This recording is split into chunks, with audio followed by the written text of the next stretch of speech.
सह्याद्रीच्या गिरीशिखरांवर जिथे आभाळ जमिनीला टेकतं, तिथे दगडधोंड्यांच्या सोबतीने एक तरुण आपलं नशीब घडवतोय.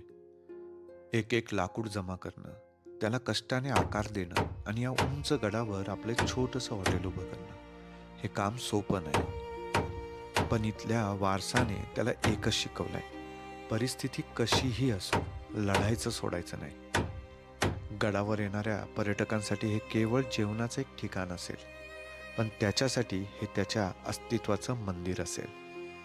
मित्रांनो, तुम्ही जेव्हा कधीही कोणत्याही गडावर जाल, तेव्हा या बांधवांच्या कष्टाची जाण ठेवा.